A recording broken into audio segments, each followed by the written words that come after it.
Oh, excuse me. Hopefully you're all doing well today. I have some overlay here of Dall.E that I was working on earlier and doing a little bit of a voiceover. Gonna add up some input gain and check on my Bluetooth just to see how my settings are going. But as you can see in the video, I'm just going over some inputs I have for the screen, and hopefully it's quality when I upload. As you can see, I was working on black holes and voids with some aether spirals. I didn't do the ones before since I didn't have the mention to myself to do a recording before. But here you can see I was saying stack of books and a bunch of things falling from a collapsing bridge into a void of darkness, and that didn't work. So uh, as this loads, I will go into a little more detail and cut out a couple things. They're fine. They're kind of fine, as you can see. Some of them weren't really the image from my childhood. You know, like how dreams have different meanings and they show you fears and stuff. It was like that, but instead it was like falling into a void in a false scene and driving over a bridge, and it's very, very artistic in my mind. I also went through the list of all the ones that I was working on before. As you can see, that was kind of like a spooky scene, but it didn't really apply in any way to what type of dream or memory of a dream it was. It was very abstract and honestly one of the craziest dreams I've had. A guy with curly hair and glasses, black headphones, and a black, what was it? Black suit. So right now, the inspiration for that is I got a really nice shirt for my birthday, and it's kind of suit-like in it's kind of rough and soft at the same time. You can see the black ones there below the camera orange right there in the video that I was working on. None of them looked like me, so I decided to delete this and go back in for another one. And I basically was losing my um, credits for this, and since you have to wait till December if you're on the free version, I also would keep on forgetting how to spell conscious right, so it autocorrects for me, which is a nice fancy feature on Mac. I did accidentally click history a couple times, I think, when I was recording, and it got rid of one. It might have been in this recording or earlier, but I forget.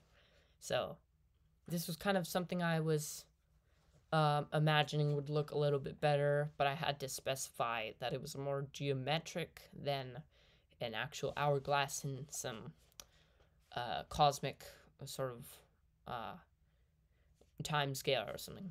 A seraphim's angel wings, and yeah. So this is cool stuff. I clicked more variations on this one, as you can see. I was hovering my mouse over it, so when I clicked this laptop can handle a bunch of stuff at once, but sometimes my clicks have not registered. I'm not sure why. It may be a feature itself because you have to deselect something. So I signed up with this. You can see my profile for my Google account that I actually hooked up to the Mac itself. And I clicked these for the Seraphim Angels, which is a really fancy stuff. And then I went into another entry. The original was a lot better, but I decided to check out the rest, like a sort of gateway to heaven or something. A very interesting concept in biblical times. And this is a book I actually have that I can look at right now on my desk. It's Shakespeare Complete by the late Sir Henry Irving, and I decided to put that in, and it looks very accurate, you can see, with the portrait, the copied portrait, of course, and the lighting, very, very interesting. Swamarti Thiri Shri. It's not even right spelling or correct anything. And I decided to go red lettering on an ancient manuscript, text in height in HD, light rays on the book, and a long hand reaching towards it sideways. So what I was looking for was something like it cutting off the hand at the wrist area, but it didn't really do that. So as you can see, when we go into um, the thing, it didn't really cut off the hand from a sideways glance, as you would imagine through the light in a more, I don't know, professional sort of way. And the light was shining through the paper in the last one, so these didn't really turn out how I expected. And you got to be really specific. That was a tip I saw on these, which is quite true. You got to be very specific. So I decided to go a little scientific here and said complex logarithmic asymptotic decomposition, which asymptotic decomposition is an asymptote, either by definition physically, a manifold degenerating or decomposing, or itself defining the features of a asymptote like it is already there and something disintegrating or degenerating in the asymptote, since asymptotes cannot, I don't know, it's very, very complex to describe. So some weird stuff, and the symbols don't even make any sense. That kind of looks like a Hodge star. This one looks like something interesting. It's about what I put Hodge star in there and took out complex or logarithmic, and they don't even say anything. There's nothing to base your